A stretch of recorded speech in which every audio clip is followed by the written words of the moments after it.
Okay, so for those of you who have not met, this is Venerable Therika from Sri Lanka, who is spending the Rains Retreat this year at Santi Monastery with us.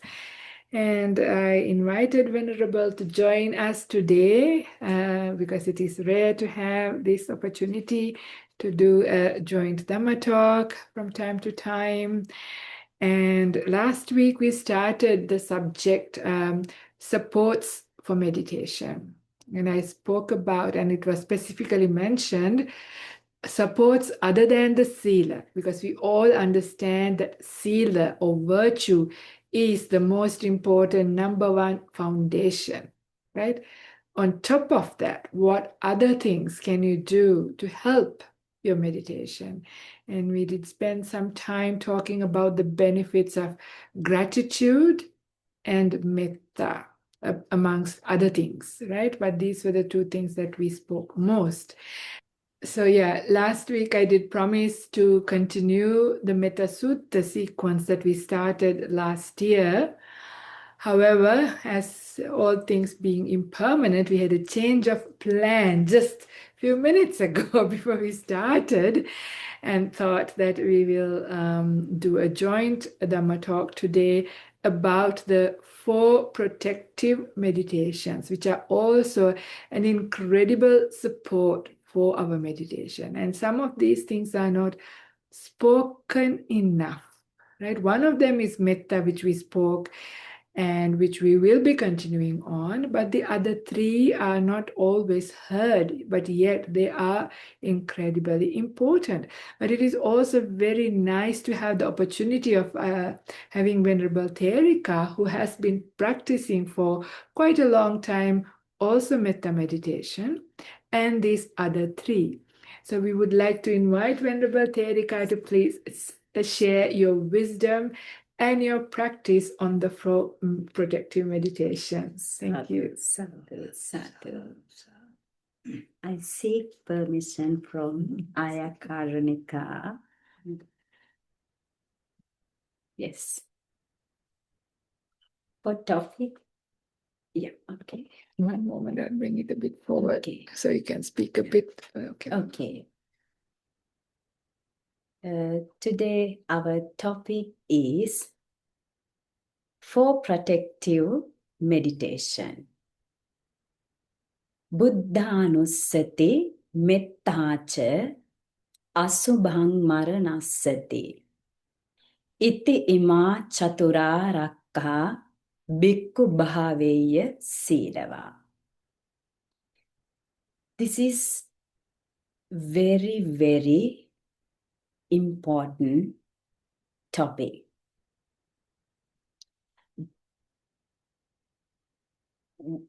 I'm sure all of you are aware of this topic for protective meditation. Let's see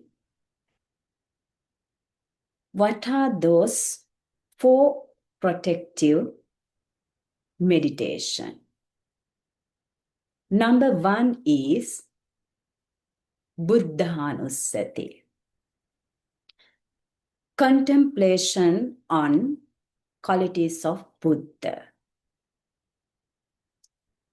Second one is Mettanussati. All of you know very well loving kindness. Buddhanussati mettacha. Asubhang, repulsiveness of body. Last one, Maranassati. Marananussati. Contemplation on death. These are the 4 protective meditation. This is very useful for all of us to practice in our day-to-day life. Why should we practice these four protective meditation? The first of all, we should know what are the advantages of this. Why should we practice Buddhanussati? Why should we practice contemplation on qualities of Buddha? What are the advantages of practicing qualities of Buddha, contemplation on qualities of Buddha?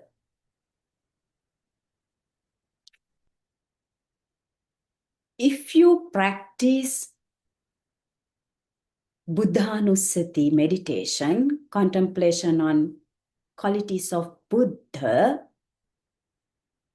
you can develop your faith. You can develop confidence, devotion to the Buddha. This is very useful. Why? We know our great teacher, Lord Buddha, he had developed a lot qualities. You know very well, first 9 qualities, the 9 qualities of Buddha. We have to contemplate on it. And you know very well about his boundless compassion and his wisdom and virtue. We have to contemplate qualities of Buddha. How he was developed his perfections in his previous lives. How he had developed wisdom. The Buddha, how he eradicate all the defilements.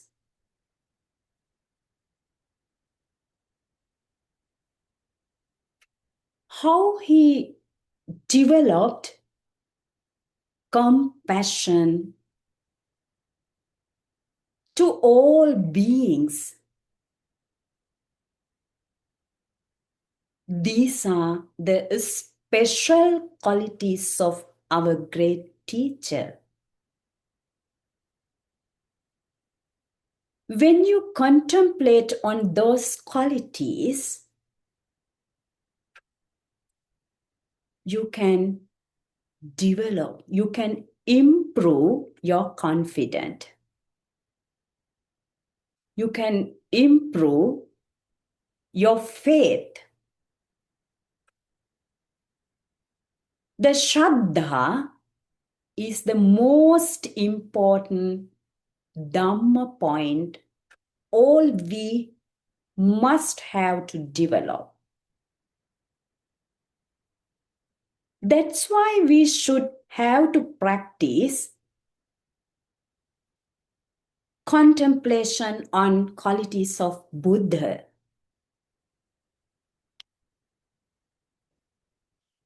You can practice Buddhanussati meditation, recollecting qualities of Buddha. You can contemplate on it. The Buddha is the one who eradicated all defilements.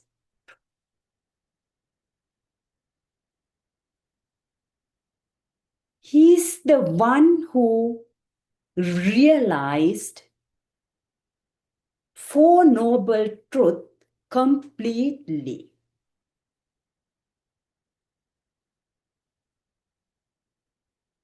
When you contemplate on these points, you feel increase in your faith and confident, then you can slowly, gradually, you can experience concentration through Buddhanusati meditation. All you know very well, why should we have to practice this meditation? If someone wants to develop your faith, confident devotion, you have to practice Buddhanusati meditation. Let's see, why should we practice Mettanusati? Why should we practice metta meditation? What is the purpose? To overcome anger. To overcome anger, we must develop metta meditation. There is no other path to overcome anger. The only path for us to develop metta, this is the only path we have to practice and develop metta to overcome anger, jealousy, ill will. That's why we should practice metta meditation in our day-to-day life. Now you know very well what is the purpose of practicing metta. Why should we have to practice and what should we have to develop metta to overcome anger and to have a peaceful mind in our day-to-day life?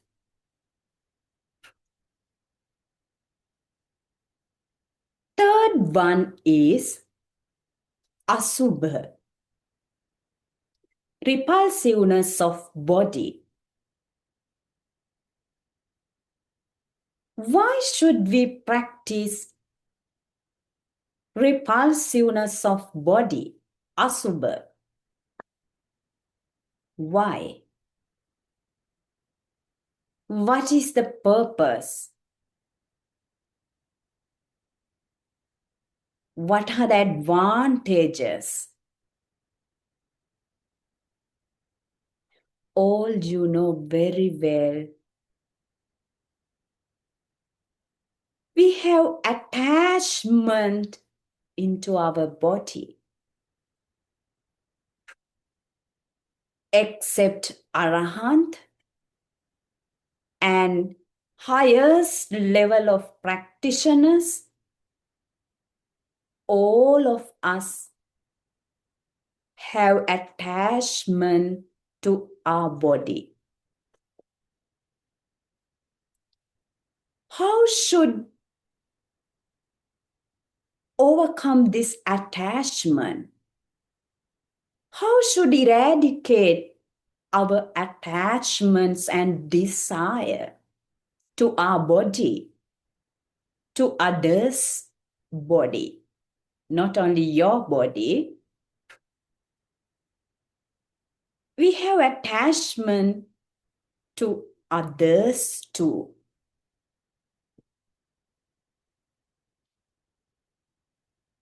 To reduce attachments, to reduce desire, you have to develop, you have to improve repulsiveness of body, asubha. Then you can see what is the nature of this body. What is the reality of this body? The body made with 32 parts. 32 parts. You know, hair, skin, teeth, nails, blood. Likewise, you can see many parts in our body. The thing is,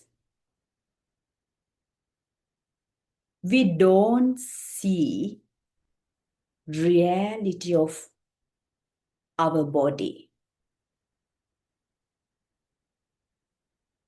When you look at your body, you feel, you see, this is my body. This is my body complexion. This is nice. This is beautiful. You feel that way.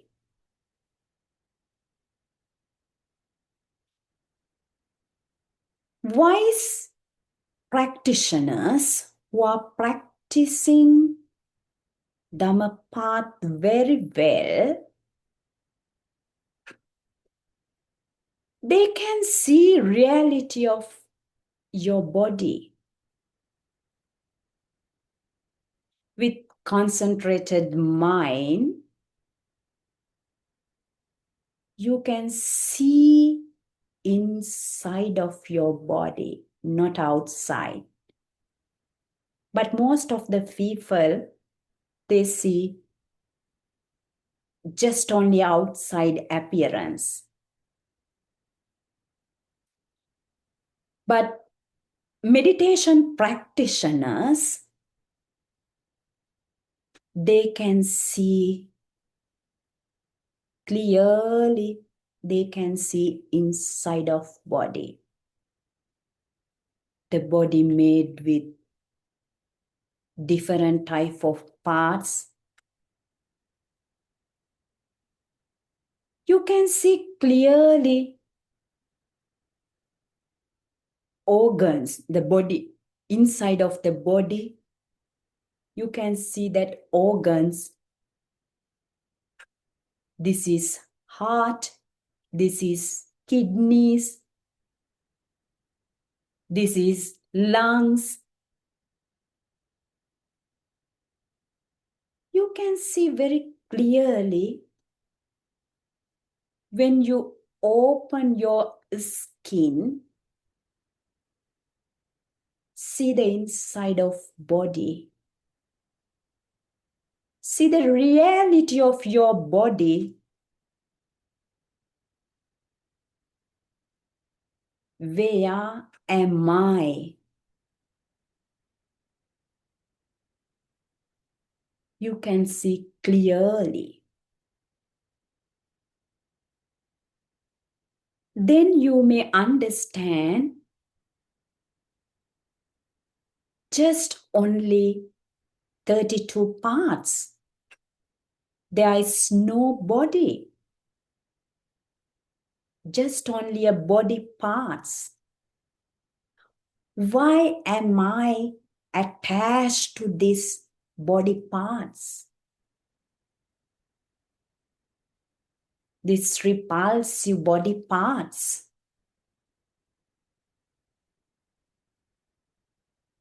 When you see reality, you will understand nature of your body. Then you can reduce your attachments and desire. That's why we practice repulsiveness of body.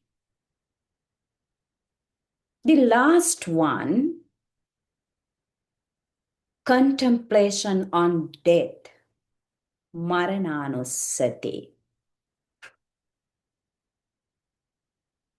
Why should we practice contemplation on death, Marananusati? What are the benefits?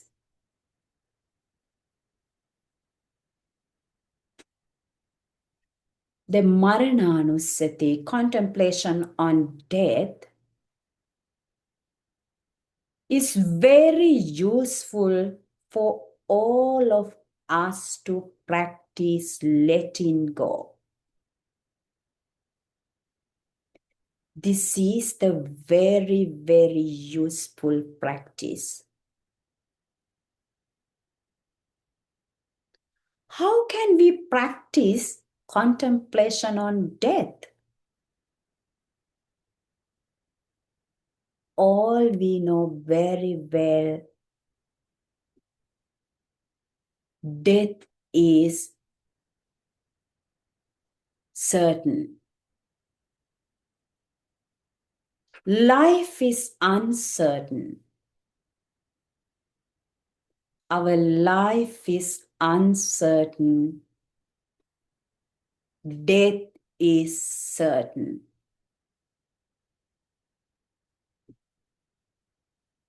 We can't stop our death.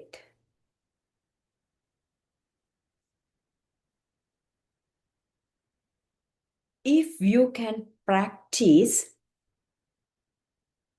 contemplation on death, Marananusati meditation,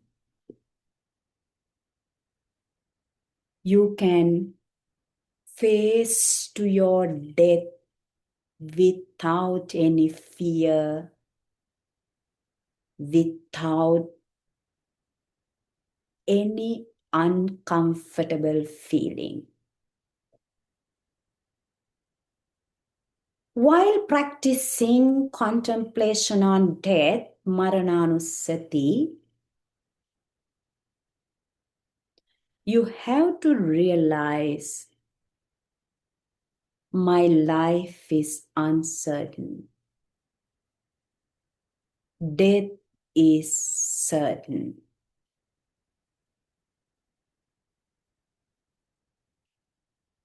You have to face your death one day.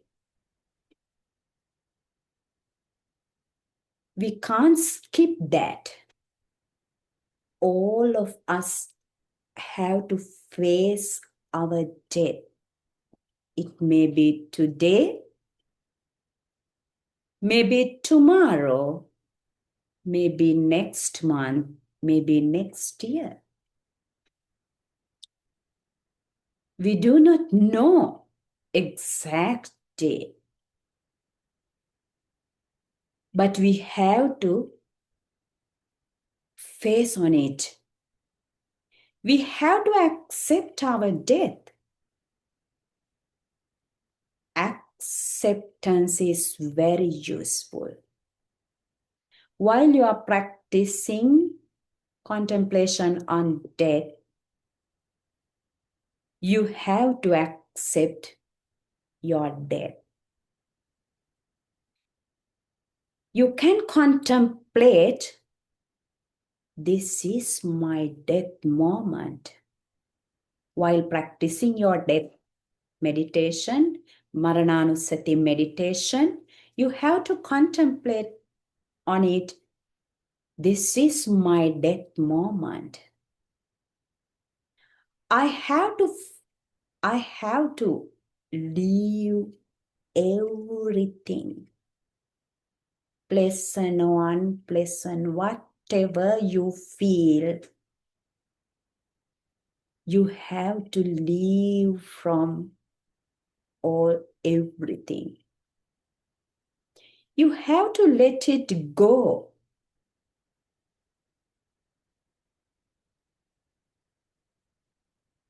But you may feel, sometime you may feel, still I am not ready for my death. You may remember some responsibilities and your duties. Whatever you feel, you have to let it go. You have to let it go. The contemplation on death is very, very useful to have a balanced mind. That's why we should have to practice contemplation on death in our day-to-day life. These 4 protective meditation, we have to practice daily. At least you have to practice each meditation at least 10 minutes.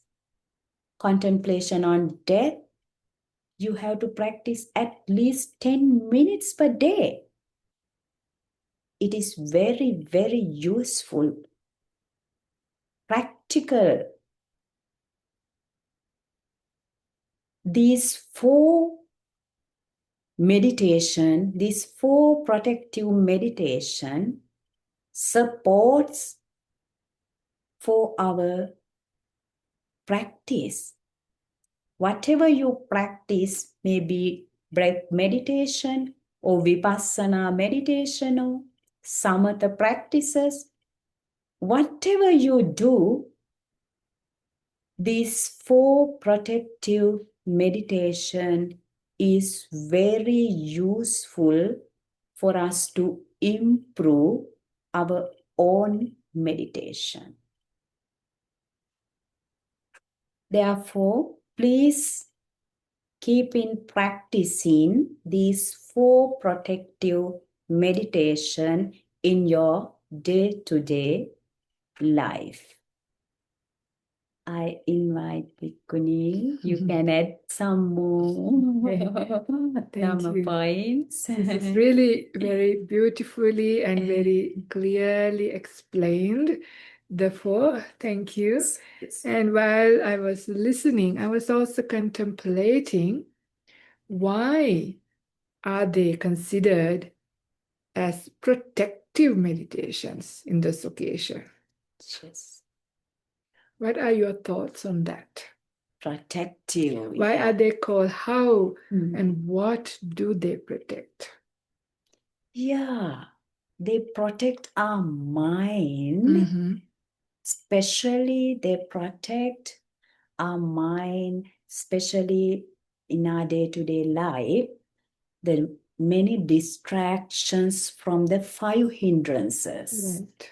Then to overcome those, It's very helpful. very helpful. Yes. Yeah.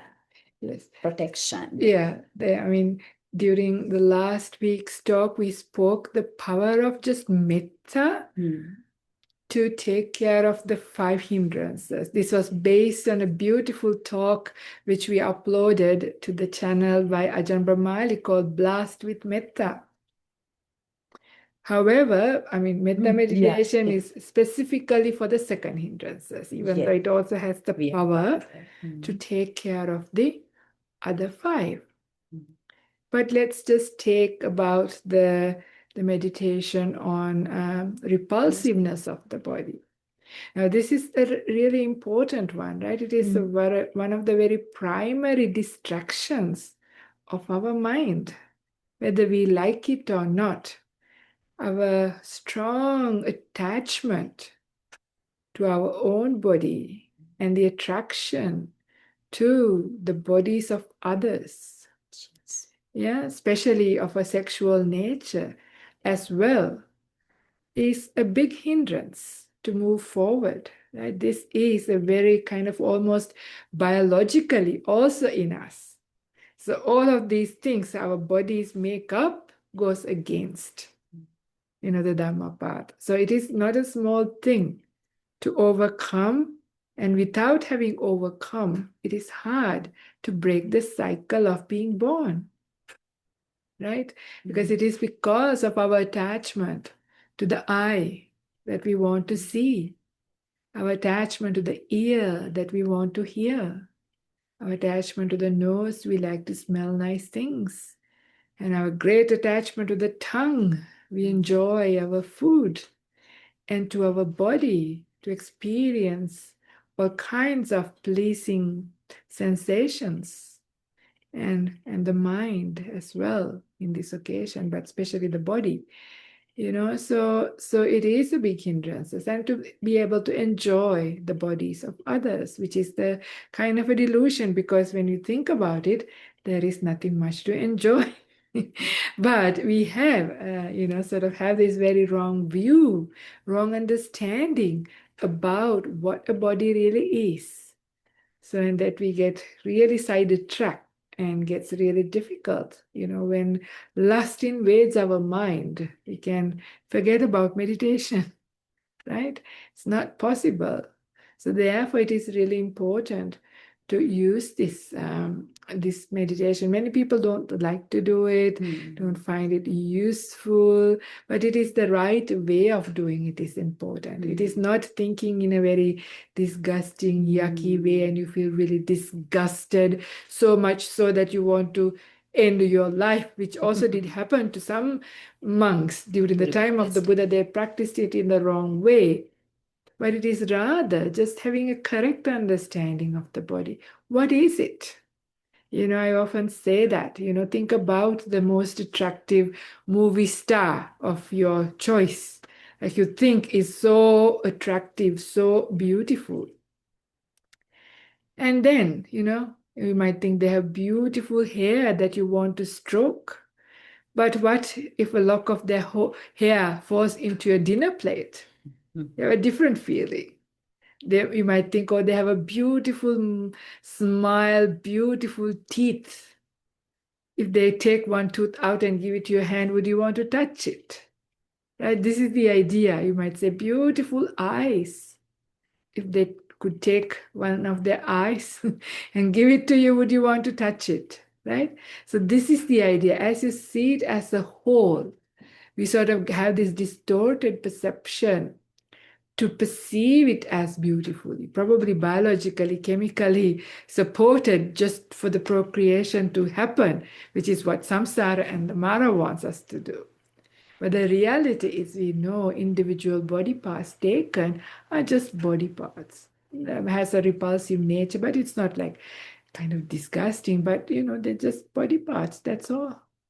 So, but that view to come into, we have to do this, what sounds like a very primary school exercise again and again and again until it gets established. So our view gets corrected about the body.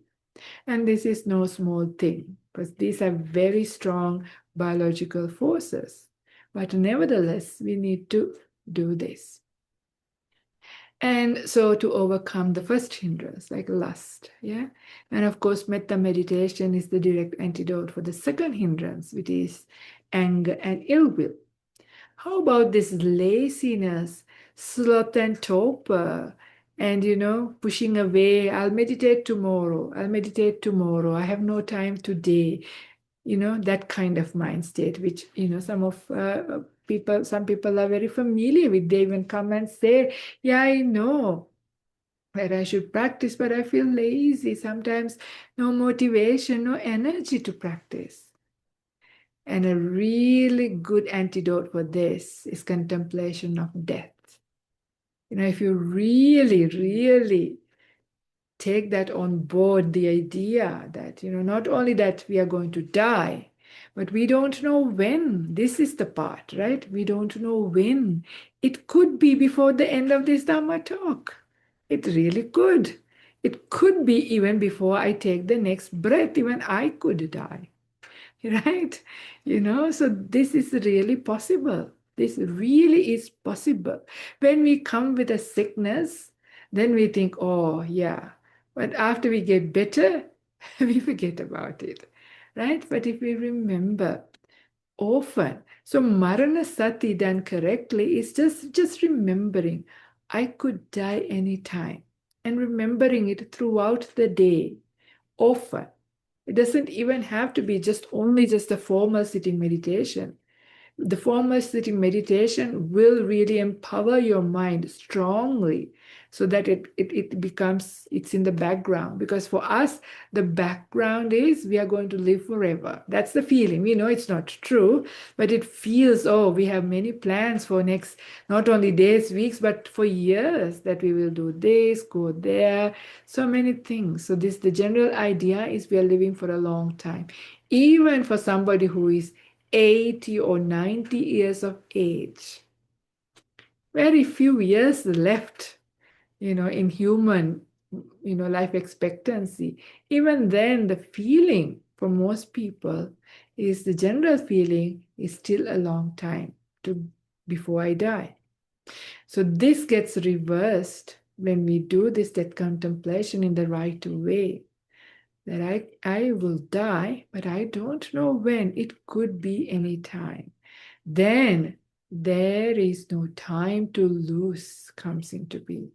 So the laziness, lack of energy just falls by the wayside and you get energy. My goodness, if I die, am I ready? Where will I go if I haven't finished my job? Will I get a good rebirth? All of these things. But you have to be careful with this, yeah? Not to get overly and then get very, very anxious. Some people get into a lot of anxiety. Oh my goodness, I've done so many terrible things. I'm not ready to die. What's going to happen to me?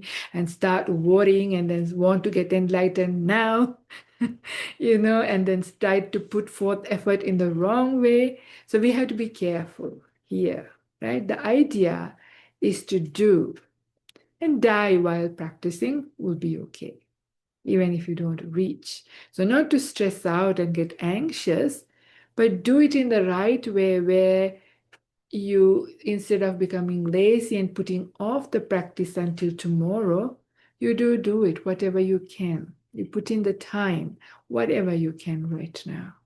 So, this is important. And then, when such anxiety and worry, so this is for the sloth and torpor, right? So, death contemplation can help with that. But if you get very restless, worried, upset, anxious, and all of those things come up, this is the fourth hindrance come up, right? So then Buddhanusati can be incredibly powerful. Yeah. So how is this? This is not a direct connection. This is not at all a direct connection of a benefit of Buddhanusati. However, like this is especially for the anxiety that comes up. Oh my goodness, I'm going to die, but I'm not ready. I need to hurry up with my practice. I need to get enlightened soon, or at least stream winner. I'm sure most of us are familiar with this kind of feeling. right? Especially like when COVID came, a lot of people, this happened. Especially when you come down with some serious sickness, this kind of thing comes up. When you see other people dying, and then you remember, and this kind of thing comes. Especially for this kind of worry, anxiety, Buddhanusati is a very, very powerful thing to remember. Because, the Buddha says, one of the great benefits of practicing Buddhanusati, if you really practice it to the highest level, make it your vehicle in the sense, that carries you forward, you are guaranteed that your immediate next life will be a good one. Because you have really made much of that. You you are inclined your mind towards the qualities of the Buddha, right? So whatever your mind inclines has become a habit of doing. When death comes, it's the inclination of the mind that comes at the time of your death. So at the time of your death, how wonderful that would be if Buddha and his teachings come to your mind, right? It would be amazing and incredible support. But it doesn't happen just like that. You need to practice. Yeah. So if you are regularly practicing Buddhanusati, you make the probability of that coming. And of course, that is why Venerable also mentioned the power of Shraddha, the confidence in these teachings. It is part of that right view, strong right view about there was a Buddha, somebody who has ended the suffering, who had reached awakening and taught other beings to do that. Yeah, and all of these things, when you have that confidence, and when you think about the qualities of the Buddha in this way and have that beautiful Shraddha as well, it's not a small thing, it goes deep. And you might think, oh, yeah, maybe not. Is that true? Is that not true? How do you know? Whatever, you might think, because it sounds like, what's the point in just going through these 9 qualities? Sounds boring, maybe for some people, right? But I am going to say a story that I have mentioned before from my own life. This was before I became a nun, because this was when I was a young, kind of stupid person.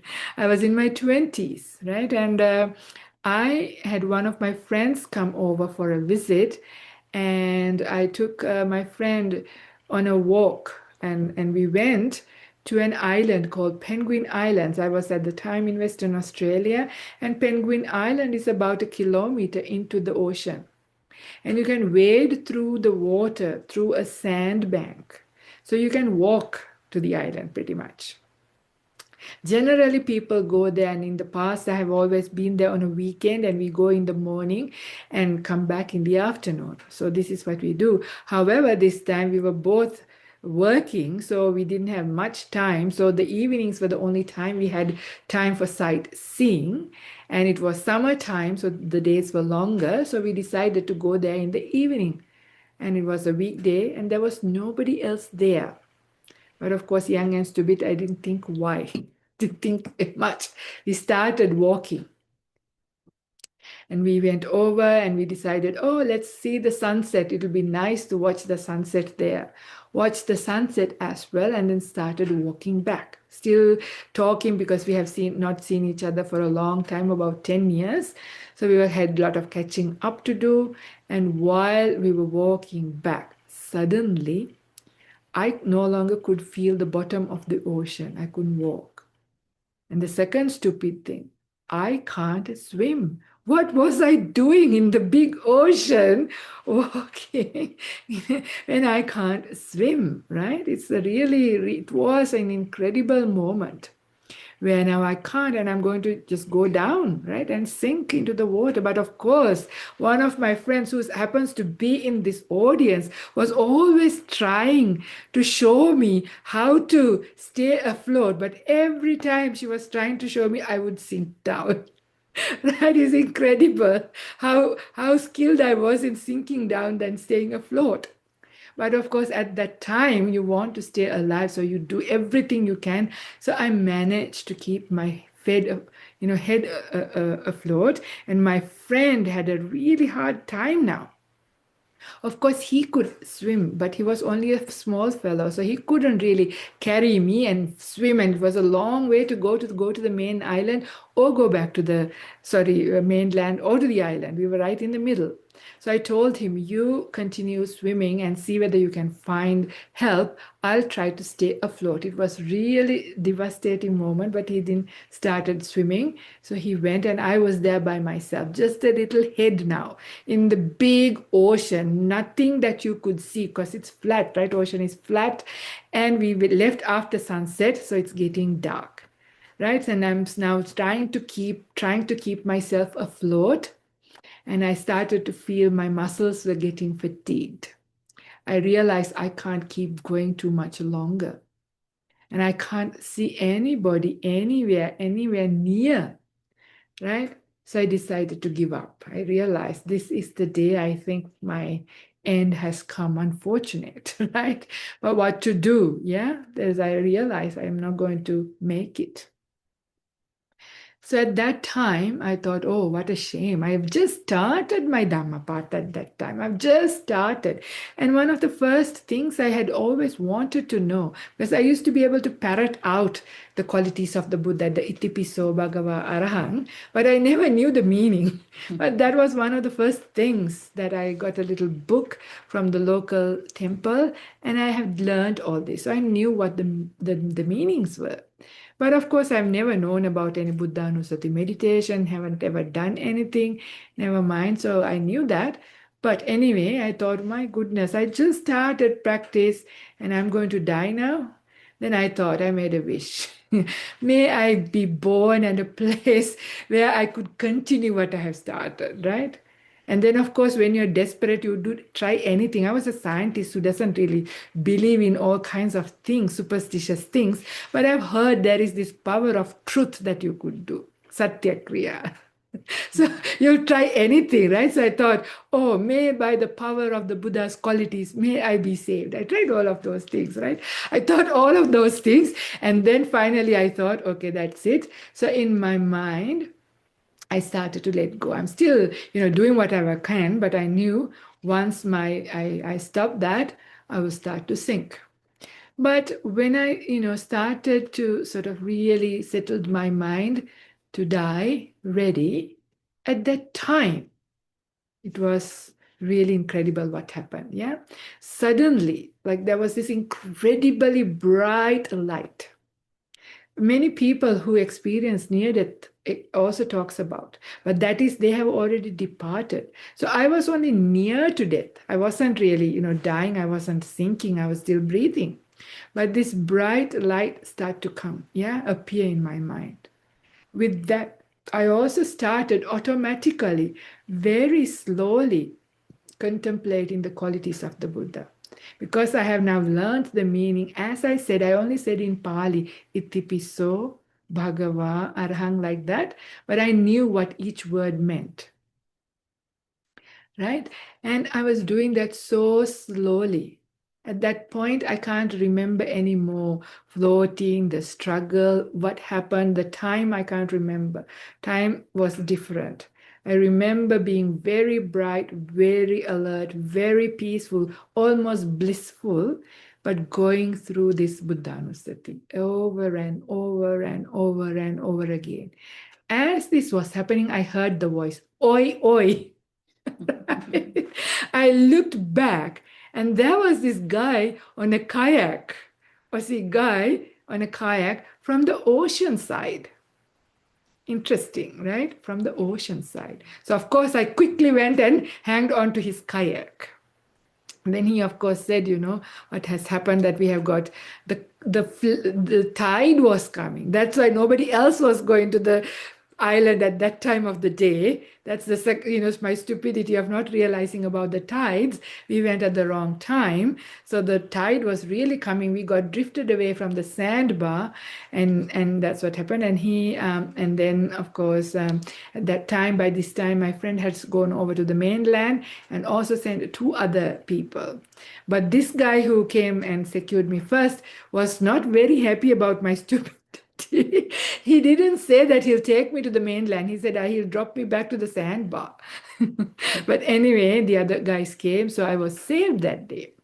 But the interesting thing that I want to bring up, how did my mind incline to Buddhanusati at that time? Because in this life, up until then, I have never practiced Buddhanusati. I've never really known anything about these things, right? I didn't. But I did remember, even as a child, I had a lot of Shraddha. I loved the Buddha, to say it simply. Yeah, I loved the Buddha a lot. So it must have come from a past life. Yeah, past life, I may have practiced Buddhanusati and made it a vehicle, right? And even that past life practice may have come even in this life when I was facing death to save me. That's the only way I can explain. And it gave me even more confidence on the path of myself also having, being practicing this path for long enough. Kind of thing. I can't confirm, these are just assumptions, but it is kind of interesting. So, what the Buddha says, that if you have even made it a vehicle, made much of it, it will come when it is needed, especially at the time of death. And I'm absolutely certain if at that time, if I actually died, it would not be a bad death. And the other thing the Buddha says also, for somebody who has practiced the Buddhanusati, they will also come across Dhamma again in their next life, because it is in the inclination of your mind. You will recognize when you hear the Dhamma, because you have also, Buddhanusati also comes together with the teaching. So Dhammanusati goes together with it, right? You don't do it in isolation. When you think about the Buddha, essentially what you think about is the Dhamma. Actually, all those qualities are really the qualities of the Dhamma as well. That's what the Buddha is. The Buddha says, if you want to see me, see the Dhamma. Yeah, somebody who sees the Dhamma sees the Buddha. This is how closely connected these two things are. So, if you get anxiety about maybe I might die, so what can I do soon, fast, if I can't get enlightened quickly enough, right? But if you take up Buddhanusati practice, it gives an incredible protection for your life, right? Make it a good death. Yeah, this is one way of preparing for a good death. So this is also how even Buddhanusati, incredible protection, support, and also enhances. Yeah, because when that comes into your mind, your mind gets really beautifully one pointed on those qualities, and that actually takes you into deep meditation. With Buddhanusati, your mind can reach deep meditation, jhana, and after jhana, then you can turn the mind into vipassana. So even Buddhanusati can get you fully enlightened, and this is in the word of the Buddha. You can find it in the suttas. I don't remember the references, or my mom says, who's the expert in suttas, Mahanama Sutta in Anguttara 11, Sutta number 11. Yeah, so many suttas, but this is really beautiful to know. So this is how these meditations are not to be taken lightly. They do provide an incredible support, incredible readiness for your life and protection for your life, and also brings a lot of joy. Even asubha practice, if you know how to do it in the right way, when you do it, your mind, when the lust departs and you get one pointed in the body, it also brings joy. Peace comes. Even Maranasati doesn't bring fear and worry and anxiety. Maranasati, because you let go so much, you realize, my goodness, I only have this moment. Thinking about the past is a big waste of time. Fantasizing about the future is an utter waste of time. All I have is this moment. So you let go of all of these things and you even don't hold on to the present and you really properly meditate. So that takes you also very quickly into deep meditation. So all of these things are actually quite fast ways, if you want, to get to deep meditation, get to one pointedness. It's also very nice, very inspiring. It uplifts all of these things, Buddhanusati, Mettanusati, and these things actually specifically uplifts your mind, gives pamojja, gladness of your mind. And that is the starting part. I think we mentioned last time and in the other talks as well, the meditation psychology starts from there, right? Starts from not having regret and remorse, and a mind without regret and remorse has gladness. So the mind that is glad, that has gladness, the Buddha says in the Na Chetana Karaniya Sutta 10, number 2 or 3, you don't have to exert will. Na chetana karaniyam bhikkhave, the Buddha says, that have rapture, piti coming to your mind. Piti just arise because you are able to stay with the present moment. So it is not a small thing. And in fact, the Buddha says in the Satipatthana Samyutta in one of the suttas, if your primary meditation object, when you're doing that, if you notice the 5 hindrances are coming and invading your mind, the Buddha says, stop meditating in that way with your primary object. Instead, take up an object that is inspiring. And what are these inspiring objects? All these anusati bhavanas. Buddhanusati, Dhammanusati, Sanghanusati, Chaganusati, Silanusati, Devanusati. So recollecting the qualities of the Buddha, recollecting the qualities of the Dhamma, recollecting the qualities of the Sangha, and then contemplating your own virtue, your generosity, and the qualities of the Devas, all of these things. But also, or the Brahma Viharas, yeah, Metta, Karuna, Mudita, Upekkha. So loving kindness, compassion, sympathetic joy, equanimity. These are very powerful meditation objects that are also inspiring for the mind. So whatever inspires your mind, you can take one of those things up to sort of shine and brighten up your mind. And then when that meditation has done its course, if you wish, you can come back to your main meditation object. Or if you know and skilled in developing that very other object all the way, can use that to get one pointed and reach deep meditation that way. Either way, it is really good and skillful. So it is not only for protection, but to go all the way to full enlightenment. These meditations are also helpful because it is not for everybody to watch the breath. Everybody is not ready. Most people do not have enough mindfulness to begin with. So, but these meditations are easier to get started. And when they get profound, that's different. They become very subtle. But the starting point of these starts with a simple formula of thinking, a way of thinking, which is easy to do.